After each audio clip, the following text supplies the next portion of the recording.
Assalamualaikum warahmatullahi wabarakatuh. Halo, kembali lagi dengan kami channel Fakta Kehidupan. Kemarin sudah banyak banget yang komen-komen, bahkan mengirimkan cerita untuk dibawakan. Kami ucapkan terima kasih untuk kalian semua ya. Semoga dimanapun kalian berada, tetap dalam keadaan sehat walafiat dan dalam lindungan Tuhan Yang Maha Esa.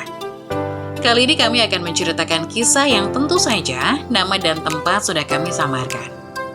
Kisah kali ini menceritakan tentang apa yang telah dilakukan suamiku kepada putrinya, mengapa gelagat putriku berbeda seperti ada yang ingin dikatakan, namun takut untuk mengungkapkannya. Pasti banyak banget yang penasaran dengan kisah ini. Gak usah lama-lama lagi deh, kita langsung masuk ke ceritanya.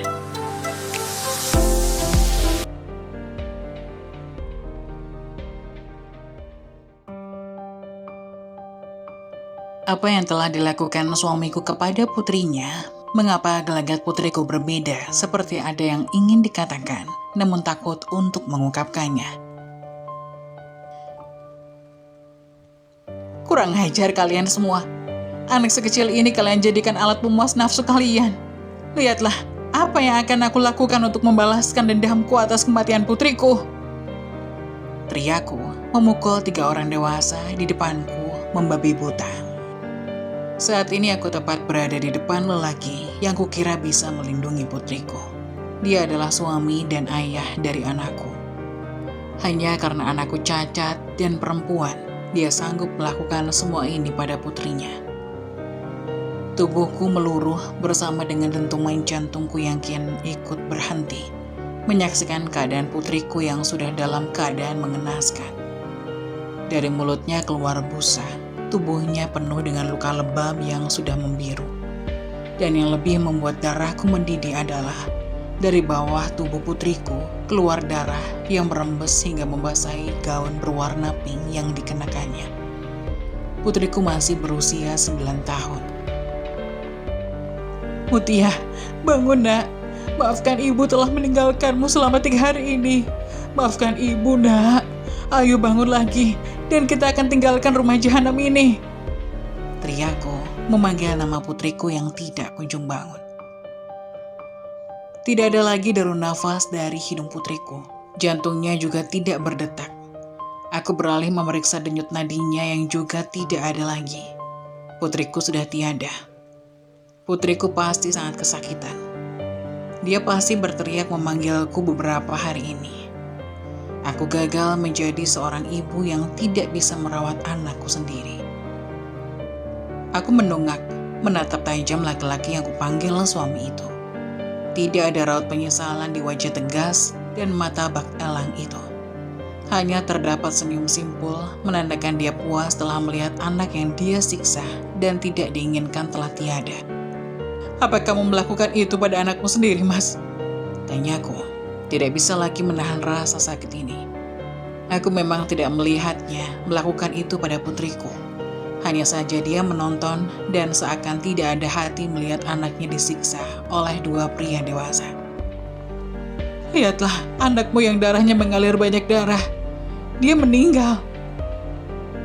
Awas kalian semua, aku akan lapor polisi. Ancamku yang ternyata membuat salah satu laki-laki itu mencengkram lenganku. Aku tidak akan bisa melupakan kalian. Desisku yakin. Aku tidak takut sebab ini menyangkut keadilan untuk putriku yang telah dilecehkan.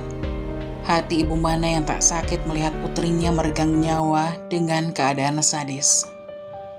Apa yang tidak bisa kukatakan, hah? Kalian telah melakukan pelecehan dan akan ditimpa hukuman berat setelah ini. Tidak akan bisa sebab anakmu telah dijual pada kami. Bagaimanapun kami memperlakukan dia telah kami beli dan itu bukan lagi urusan kalian. Ucap salah satu pria dewasa itu. Hah? Aku terkejut bukan main. Anakku dijual. Aku menggeleng tidak percaya. Untuk apa suamiku menjual anakku, sedangkan hartanya saja tidak habis 7 turunan. 4 hari sebelumnya. Anak perempuan lagi yang kau lahirkan, Sal. Sudah aku peringatkan padamu, jangan sampai anak kedua ini lahir sebagai perempuan kembali. Bentak Edi padaku. Sakit di perutku belum sembuh, kepingan hatiku yang mulai terpaut hancur kembali oleh perkataan Mas Edi suamiku. Kupandangi wajah cantik malaikatku yang baru saja aku lahirkan beberapa jam yang lalu. Kalau bisa milih aku juga pengen salah satu anak laki-laki, Mas. Tapi baik perempuan maupun laki-laki sama-sama darah daging kita dan amanah dari Allah. Halah, aku hanya ingin anak laki-laki, Sela. Sebelumnya aku sudah bersabar saat kamu melahirkan Mutia. Sudah perempuan, cacat lagi. Aku menoleh pada Mutia, putri pertama kami yang menunduk dengan jemari yang digenggam. Dia pasti sangat sedih mendengar ucapan itu terlontar dari cinta pertamanya.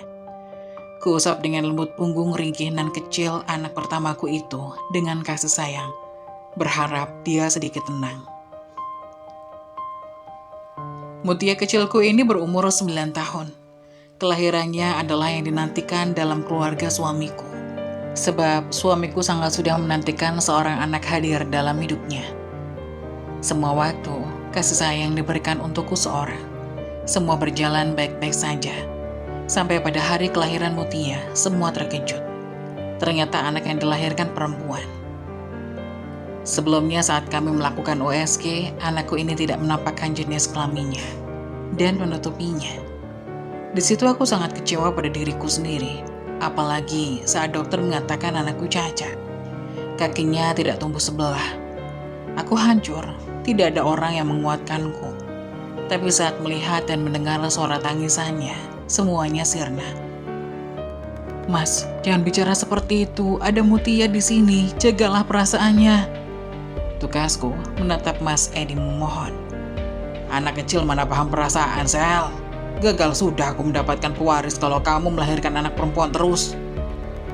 Mas, anak itu anugerah. Mungkin Allah belum memberikan kita anak laki-laki agar kita bisa berusaha lagi. Dan anak perempuan tak kalah istimewanya, Mas. Ucapku berusaha meyakinkan Mas Edi. Tidak usah mengajariku, Sela. Aku itu pewaris tunggal Sultan 7 turunan. Kalau aku tiada, siapa yang akan mengurus perusahaan? Apa yang bisa diharapkan dari seorang anak perempuan yang hanya bisa merengek saja? Kita sama-sama adil, Mas. Jangan hanya menyalahkanku saja. Kenapa selalu perempuan yang disalahkan jika melahirkan anak perempuan? Kataku memindai wajah Mas Edi yang terlihat sekali rasa kecewanya saat bayi kami terlahir kembali sebagai perempuan. Rasa sakit dan lelahnya melahirkan tidak bisa kuutarakan. Kuharap suamiku ini bisa menyembuhkannya. Tapi semuanya hanya hayalanku saja. Mungkin berbeda jika aku melahirkan anak laki-laki sesuai keinginannya. Mas Edi terduduk di sofa sambil memijat kepalanya. Kamar bernuansa putih yang hanya ada aku saja sebagai pasien VIP sedikit membuatku lega. Sebab Mas Edi yang sedari tadi berteriak tidak menimbulkan keresahan bagi pasien lain. Aku beralih kembali pada Mutia putri kecilku yang masih setia menunduk. Nak, Mutia bubuk dulu ya sayang, kataku dan hanya dibalas gelengan. Mutia tidak berani menunggak sebab masih ada Mas Edi yang membuatnya ketakutan. Aku mengalihkan pandangan ke arah Mas Edi saat dia bangkit dari duduknya. Aku tidak bisa melanjutkan ini lagi. Aku menatap Mas Edi takut dia akan meninggalkanku dan anak-anak. Mereka masih kecil, kemana aku harus mencari saat dia tidak mau lagi bertanggung jawab. Maksud Mas apa? Lebih baik kamu pulang ke kampung halamanmu sana, Sela. Aku hanya menjadikanmu perantara untuk memperoleh anak. Kau hanya orang miskin yang bersyukur aku nikahi untuk menghasilkan anak laki-laki. Tapi setelah melihat 2 anak yang kau lahirkan perempuan, aku pesimis. Kami akan cari yang baru lagi. Air mataku menetes. Di depan putriku dia mengatakan itu. Anak kecil cepat sekali menangkap apa yang dilihat dan dengar. Perempuan lagi. Kami semua menoleh ke arah pintu. Perempuan dengan baju seksi memasuki ruangan rumah sakit dengan cara jalan bak model.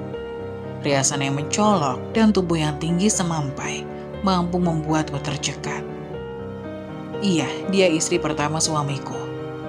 Bibir merah menyala, pandangan mata mencemooh saat anak yang aku lahirkan lagi-lagi perempuan terpancar jelas dari sorot mata Mbak Velia, istri pertama suamiku. Aku hanya istri kedua, aku bukanlah perebut. Aku dinikahkan hanya untuk melahirkan anak bagi keduanya yang sudah berumah tangga lebih kurang 20 tahun tapi belum bisa memperoleh keturunan.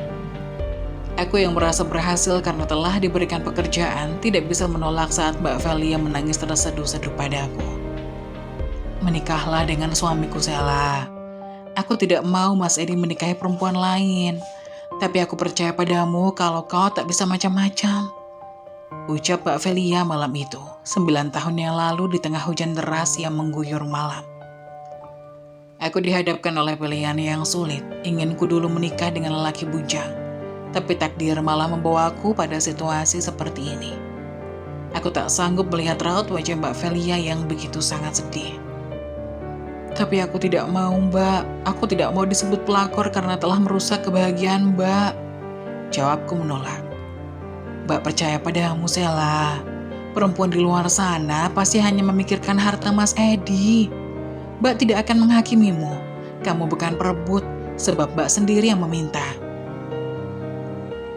Terjadilah kesepakatan antara aku dan Mbak Velia beserta Mas Edi malam itu. Tak lama dari itu kami menikah. Setelah 2 bulan pernikahan, aku dikabarkan hamil anak pertama kami. Di situ tampak sekali raut wajah Mas Edi dan Mbak Velia yang begitu senang. Aku pun ikut senang, sebab aku memang tidak memikirkan hal lain selain membantu mereka. Tapi naasnya, anak pertamaku berjenis kelamin perempuan dan terlahir cacat tanpa kaki yang tidak utuh sebelah. Kemarahan Mas Edi memuncak. Sikap Mbak Velia dan Mas Edi yang mulanya hangat mendadak berubah menjadi dingin dan sering membuatku tidak nyaman. Mereka tidak mengacuhkanku, sebab anak yang aku lahirkan bukanlah laki-laki seperti keinginan mereka.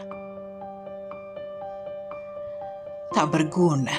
Aku ingin anak laki-laki, bukan perempuan cacat yang kau lahirkan ini. Apa yang harus kujawab? Aku bukan Tuhan yang bisa membolak-balikan takdir manusia. Bagiku, mau laki-laki ataupun perempuan sama. Apa yang salah dengan anak perempuan? Dia juga darah dagingmu. Kupikir kamu itu perempuan yang tepat, Sela. Melahirkan pewaris untuk kami. Tapi semua di luar dugaanku. Jangankan separuh laki-laki. Kesempurnaan saja tidak dimiliki oleh putrimu ini. Ucap Mbak Velia menatap putri kecil yang bernama Mutia ini, lahir beberapa jam yang lalu. Kupandangi bayi mungil dalam dekapanku. Wajahnya mirip sekali dengan Mas Edi. Tidak ada wajahku sama sekali di sana. Mbak, setidaknya aku sudah memberikan anak untuk Mas Edi daripada tidak sama sekali. Jelasku yang ternyata membuatnya naik pitam dan seolah aku menyinggungnya. Apa kau menyinggungku karena tidak bisa melahirkan keturunan, Sel? Perempuan tidak tahu terima kasih. Aku yang mengangkat derajatmu hingga membantu biaya ibumu yang sudah menyatu dengan tanah itu. Aku akan cari istri lagi. Dan kamu akan aku ceraikan, Sel. Tidak, Mas. Beri aku kesempatan lagi. Aku akan memberimu anak laki-laki. Ucapku meyakinkan Mas Edi. Aku tidak mau anakku orang tuanya bercerai. Waktu sekarang. Mas, segera carikan istri baru atau kau akan kehilangan semuanya. Ibu akan mewariskan itu pada panti asuhan kalau aku tidak punya anak laki-laki. Tekan Mbak Velia memaksa Mas Edi. Aku tidak bisa mengelak lagi, setelah ini aku pasti akan dibuang. Aku harus kemana kalau sudah seperti ini? Ayo Mutia, kita pulang. Ajak Mbak Velia menarik tangan Mutia yang tertunduk. Entah kenapa anakku itu seperti ketakutan melihat Mbak Velia. Sedari tadi dia hanya menunduk dan tidak ingin bicara padaku. Padahal aku kenal sekali dengan putriku yang ceria dan suka sekali berceloteh. Aku juga tidak bisa menahan Mutia. Walaupun umurnya sudah 9 tahun, tidak cukup baik berada di rumah sakit. Tidak mau, Mutia mau sama ibu. Tolak Mutia mengempaskan tangan Mbak Velia. Ayo, jangan membantah Tia. Geram Mas Edi menatap tajam Mutia yang kembali memutuskan kontak matanya. Yang anehnya, putriku itu seketika mau dan tidak membantah lagi. Dan lebih membuatku gelisah, dia tidak berpamitan padaku, seperti seekor peliharaan yang menuruti perintah tuannya. Begitulah putriku saat ini. Ada apa dengan putriku sebenarnya? Kenapa ada luka lebam di paha putriku? Tidak hanya satu, melainkan banyak. Dia sama sekali tidak ingin buka mulut. Mungkinkah suami dan istri pertama suamiku melakukan hal yang tidak senonoh pada putriku? Mutia, kenapa jalanmu seperti mengangkang, nak? Tanyaku memperhatikan Mutia yang baru keluar dari kamar mandi. Mutia tampak resah. Kepalanya digerakkan kiri dan kanan. Kaki Mutia yang cacat sebelah kiri mungkin akan sangat sulit bagi orang lain mengira ada yang salah dengan cara jalannya yang menggunakan tongkat itu. Tapi aku adalah ibunya. Cara berjalan anakku berbeda dari sebelumnya. Dia memang diam dan aku bisa merasakan ada suara ringisan di setiap langkahnya. Tidak, Ibu. Kaki Mutia keseleo kemarin saat pulang dari rumah sakit. Jawab Mutia tanpa melihatku. Aku turun dari kasur. Bagian bawahku masih sakit, sebab anak kedua ini aku lahirkan secara normal. Berbeda saat aku melahirkan Mutia yang saat itu harus disesar. Sebab Mutia terlilit tali pusar. Sebelum itu, sempat aku lihat putri kedua yang kuberi nama Nida itu sedang terlelap. Aku mendekati Mutia yang masih menunduk. Sebagai seorang ibu sungguh khawatir dengan perubahan Mutia dalam sekejap. Sebelum aku ke rumah sakit, Mutia masih tampak seperti biasanya. Mutia, jangan sembunyikan dari ibu. Kamu lupa jika yang di depanmu ini ibu yang telah melahirkanmu. Tanyaku menatap Mutia sedikit menunduk untuk melihat wajah putriku. Mutia tidak lupa, Bu. Ibu yang selalu ada buat Mutia selama ini, sekalipun ibu tidak meninggalkan dan menghakimi ketidaksempurnaan yang Mutia miliki. Jawab Mutia membuatku menghembuskan nafas kecil. Kalau Mutia tidak lupa, bisakah Mutia ceritakan pada ibu apa yang sedang membuat gelisah hatimu, nak?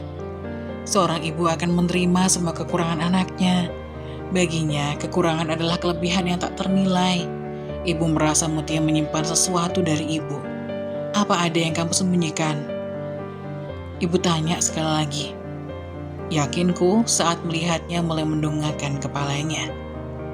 Sorot mata Mutia ragu, bibir mungil merah delima yang seakan ingin berucap, seakan tertahan tak mampu untuk bersuara.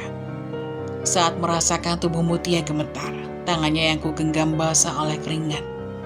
Mutia, jelaskan pada ibu. Tolongku memaksa kali ini. Selama ini aku tak pernah berbicara kasar pada Mutia. 9 tahun umurnya, selalu aku coba tahan jika Mutia membuatku kesal dan marah. Bagiku hati seorang anak jangan sampai dibuat patah, dan aku selalu menjelaskannya dengan bahasa yang mudah dipahami. Tapi kali ini aku tidak bisa menahan diri. Pikiranku saat ini dipenuhi oleh praduga-praduga yang membuatku ketakutan. Anakku ini perempuan, bukan aku tak percaya pada Mbak Velia dan juga Mas Edi selaku ayahnya. Tapi selama ini Mutia tak pernah dianggap sama sekali. Tidak ada yang Mutia sembunyikan, Bu. Aku ternganga saat anak yang kurawat 9 tahun berubah kasar. Suara meninggi disertai mimik wajah yang terlihat sekali kesal padaku. Nak? Tanyaku tidak percaya. Mutia langsung menangkap tanganku yang terlepas dari genggamannya. Dia merasa bersalah telah meninggikan suaranya padaku. Mutia minta maaf, Bu, sudah meninggikan suara. Mutia tidak menyembunyikan apapun. Ibu jangan khawatir ya, Bu. Ucap Mutia berubah menjadi lembut. Aku masih belum percaya. Apalagi Mutia kembali berjalan menuju adiknya. Kakinya berusaha dirapatkan walaupun sulit. Ada sesuatu di balik gaun merah yang dikenakan putriku pagi ini. Langkahnya seperti kembali menahan sakit. Persis saat aku merasakan malam pertama menjadi seorang istri. Mas, apa kamu merasa ada yang aneh dengan cara jalannya Mutia? Saat ini Mas Edi menemaniku di rumah sakit bersama Mutia. Tadi sekitar jam 11 siang Mutia pulang dijemput Mbak Velia dan kembali lagi pukul 7 malam tadi. Mutia sudah tertidur di ranjang sebelahku karena kamar ini merupakan VIP, jadi hanya kami saja. Mas Edi yang semulanya sudah merasakan kantuk terbelalak, alisku terangkat melihat cara Mas Edi merespon perkataanku. Dengan sigap dia langsung melihat ke arah Mutia yang tertidur menghadap ke arah kami. Sepertinya putriku itu sangat kelelahan, entah apa yang dia kerjakan di rumah seharian ini. Perasaanmu itu, Kilanya mencoba tersenyum, tapi jatuhnya malah kikuk dan seperti tertangkap basah sedang memikirkan sesuatu. Tapi aku hanya memberitahunya saja tadi. Perasaan bagaimana, Mas? Aku melihatnya sendiri. Cara jalannya tidak seperti biasanya. Kau tidak tahu apa yang terjadi dengan Mutia di rumah apa? Kalau dia keseleo atau terjatuh. Aku khawatir, Mas. Lirikku mengungkap keluh kesahku pada Mas Edi sebagai seorang ibu. Kamu hanya berprasangka buruk, salah. Apalagi kamu tahu sendiri, anakmu itu cacat. Pastilah jalannya ngangkang atau apalah itu. Mas Edi tahu dari mana cara jalan Mutia, padahal aku hanya mengatakan cara jalannya Mutia yang berbeda. Dan tidak mengatakan jika Mutia berjalan seperti mengangkang. Bisa saja kan, maksudku bisa diartikan cara jalannya Mutia pincang atau semacamnya. Tapi kenapa Mas Edi seolah mengklaim jika Mutia berjalan seolah mengangkang?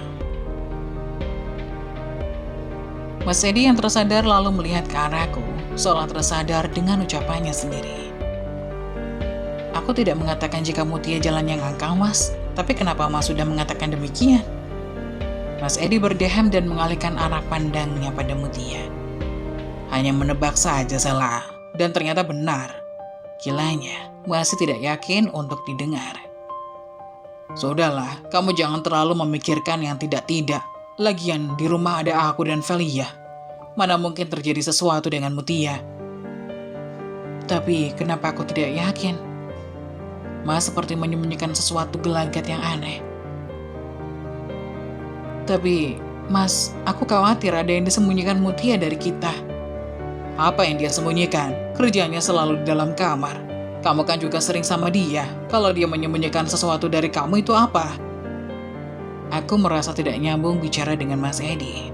Tidak ada rasa khawatir sedikit pun di matanya untuk Mutia. Biasanya seorang ayah lebih protektif terhadap anak perempuan. Tapi Mas Edi malah acuh. Padahal yang aku bilang ini lebih menjurus ke hal negatif. Makanya ini yang membuatku muak punya anak perempuan. Apa yang dia bisa kerjakan selain berdiam diri di kamar? Tidak bisa menghasilkan apapun. Beda dengan anak laki-laki. Hanya nambah beban saja. Gerutu Mas Edi sambil menggelar tikar untuk dia tidur di bawah. Aku menghela nafas, ku dekati Mutia perlahan dan mengelus rambut hitam legamnya.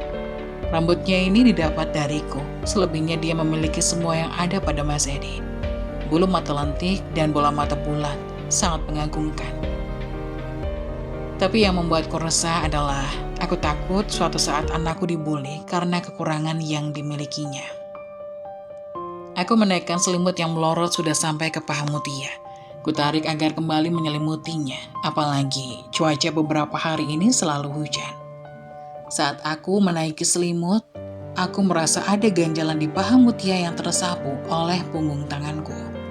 Kebetulan Mutia mengenakan gaun di bawah lutut dan di dalamnya mengenakan celana pendek. Jadi aku bisa merasakan di kulitnya ada sesuatu. Dengan gemetar aku mengusir pikiran-pikiran buruk yang hinggap di kepalaku saat ini. Jantungku berdegup kencang saat aku mulai menyibak gaun yang dikenakan anakku. Aku menutup mulut saat lihat ada banyak sekali lebam yang sudah membiru. Kupandangi wajah Mutia yang begitu tenang saat tidur. Sebenarnya apa yang disembunyikan anakku sampai pahanya ada banyak lebam? Apakah ini yang membuat cara jalannya sedikit berbeda? Hatiku pun rapuh saat melihat anakku seperti tersiksa begitu. Pasti dia merasakan sakit yang begitu parah. Aku sangat menyesal dan merasa gagal jadi ibu. Mengapa tak bilang kepada ibu, Nak? Apa yang kau rasakan saat ini? Apakah ingin pergi dari sini? Ucapku dalam hati sambil meneteskan air mata. Setelah aku dinyatakan sembuh oleh para medis, kemudian aku pun boleh pulang, aku sangat khawatir dengan keadaan putri pertamaku. Mengapa 3 hari ini ia tidak datang menjengukku bersama ayahnya? Akan tetapi ayahnya berkata bahwa Mutia tidak ingin ikut ke rumah sakit lagi. Sesampainya di rumah, aku pun bergegas turun dari mobil yang dikemudi oleh seorang supir. Bahkan suamiku sendiri tidak menjemput kepulanganku. Aku pun bergegas memasuki rumah, segera mencari anakku Mutia. Akan tetapi aku tidak menemukan keberadaannya. Aku pun mencarinya kemana-mana, sambil bertanya kepada tetangga apakah mereka melihat anakku atau tidak. Setelah sampai di ujung gang, aku pun penasaran dengan rumah kosong yang ada di ujung milik Mas Edi, yang sudah lama tidak pernah dibuka karena itu hanya dijadikan tempat penyimpanan barang bekas. "Lagi cari apa, Bu?" tanya seseorang tetangga lewat karena melihatku kebingungan. Bu, lagi lihat-lihat rumah kosong ini, udah lama nggak dibuka soalnya. Saya juga lupa nyimpan kuncinya di mana." "Oh, berarti belum pernah dibuka ya, Bu?" tanya Ibu Ratih, tetangga terdekatku. "Iya, Bu, soalnya saya juga baru pulang dari rumah sakit." "Tapi Bu, dari kemarin saya mendengar ada suara seorang anak perempuan menangis." Aku pun terkejut ketika mendengar kata anak perempuan. "Di dalam rumah kosong ini, Bu?" "Iya, di dalam. Sekitar, udah 3 hari yang lalu lah." "Oh, gitu. Makasih ya, Bu." "Ya, kalau gitu saya permisi dulu, Bu." Bu Ratih meninggalkanku. Mendengar perkataan Bu Ratih, aku langsung berusaha membuka rumah itu. Setelah aku buka paksa rumah kosong itu, ternyata kulihat anakku sudah tak berdaya. Tubuhnya dipenuhi darah dan ada 3 orang pria dewasa yang berada di sana. Aku pun menangis sambil memukuli 3 orang dewasa tersebut. Ternyata salah satunya adalah ayah dari anakku sendiri yang dengan tega melakukan hal sekeji itu kepada putrinya. Demikianlah salah satu cerita dari subscriber kita. Semoga kita mengambil hikmahnya. Bagaimana menurut kalian? Silahkan komen di kolom komentar ya. Saat-saat tersulitmu seringkali mengarah pada momen-momen terbesar dalam hidup. Teruskan, situasi sulit pada akhirnya membangun orang yang kuat. Mengeluh tidak akan pernah bisa memperbaiki keadaan. Bersemangatlah dalam menjalani hidupmu dengan ikhlas dan kesabaran. Begitulah kisah dari salah satu subscriber kita. Semoga kita dapat mengambil hikmah dan nilai-nilai penting yang bisa kita jadikan contoh pada kehidupan kita sehari-hari. Bagi kalian yang ingin memberikan kritik dan saran yang membangun, kalian bisa tuliskan di kolom komentar. Kalian juga bisa membagikan kisah kalian untuk kami bawakan lewat nomor yang ada di kolom deskripsi. Jangan lupa tetap dukung channel kami dengan cara like, komen, dan subscribe, serta tunggu video-video selanjutnya. Sekian dari saya, terima kasih. Wassalamualaikum warahmatullahi wabarakatuh.